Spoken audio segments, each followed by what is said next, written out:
What is happening? This is N64 Josh, and this is my half-hour hands-on review. We're going to be looking at Pokemon Tournament DX on the Nintendo Switch. I will be giving this game a score of 1 to 10, and we will break down different things within the game: graphics, sound, story, content, controls, gameplay, so on and so forth. Then I will give you my final score and my final verdict. So, here we go. Let's jump into this thing. Graphics. First, I want to say this game looks gorgeous. I was very impressed with the way it ran on the Switch, the way it looked on the TV, as well as the way it looked on the Switch itself. They both looked really good. Frame rates were good, and I was pretty impressed. Lots of colors, lots of effects, lots of particle effects. Not really any slowdown, and I gotta say, it really did impress me. The only thing where you are going to find the frames not being super consistent is when you do the split screen battles. So just be aware of that. The split screen does slow this game down. But graphically, I think this game is gorgeous. I gave it an 8 out of 10. Sound. Music is good. Not all that prevalent while fighting, but it's there. The fight sounds are great. Punches and kicks are solid.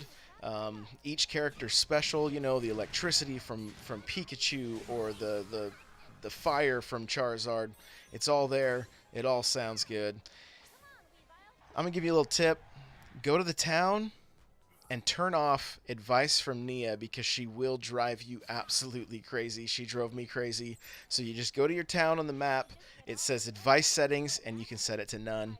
And then she's much quieter, and all is right in the world. So, sound, I'm giving this an 8 out of 10. Story, there's not too much story, and it's really not the focus of this game. The focus of this game is definitely competitive multiplayer.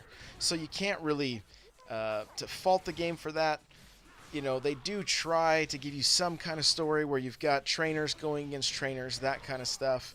But ultimately, there's really not much story here. So I give that a 6 out of 10. Content. Now, this is one that could change over time, but just from my initial overview of the game and checking out the things that you could unlock and things like that, I gave it a 7 out of 10. Every character is unlocked at the beginning, so that can kind of take away from the fun of unlocking characters as you complete tasks, but you have everybody available right when you start. So it's kind of a give or take there.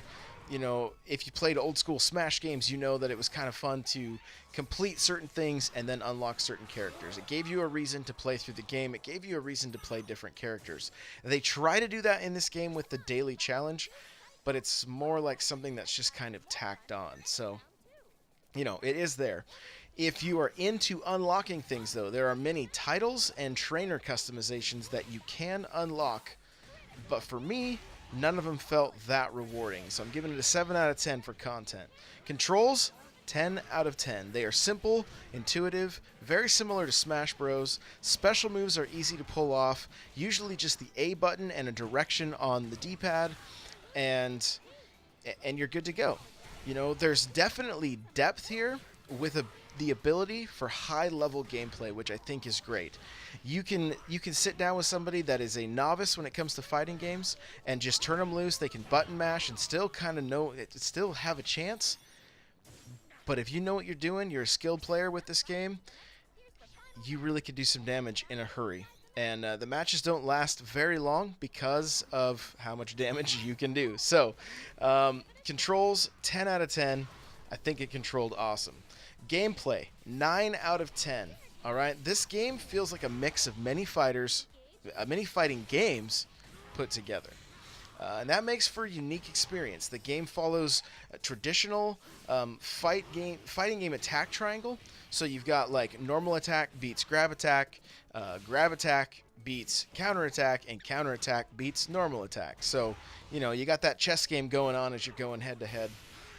And it really impressed me that there was so much happening and going on. You're not just stuck in basically a 2D space like you would in, say, a Street Fighter or a Mortal Kombat, something like that, or even Smash Bros. You really can use the entire arena to run around in, and that is triggered by different moves that you pull off. So it adds a whole other element of being able to run around your opponent, dodge your opponent, and that kind of stuff. And it happens mid-game, and I really like that. It really made a kind of gave a fresh experience to fighting games, and I thought that was a really good thing. So the gameplay is a 9 out of 10. Game plays really well. So my final verdict for this game, Pokken Tournament on the Switch, is an 8 out of 10. This game exceeded my expectations in that it's not just Tekken with a Pokemon skin, which is really what I thought it was. It's a unique fighting experience, and it mixes up normal fighting game formula and something completely different, which I think is really, really cool. It makes this game stand out.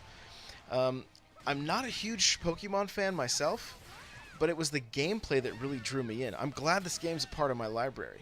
I don't regret picking it up. If you're a fighting game fan and you're a Pokemon fan, it's a win-win. If you're just a fighting game fan, I would say this game is still for you. There's a lot to offer here, a lot of depth, and a lot of, if you invest some time into this game, you have the potential to get really good at it. So if you're a fighting fan, I don't think you should pass on this one.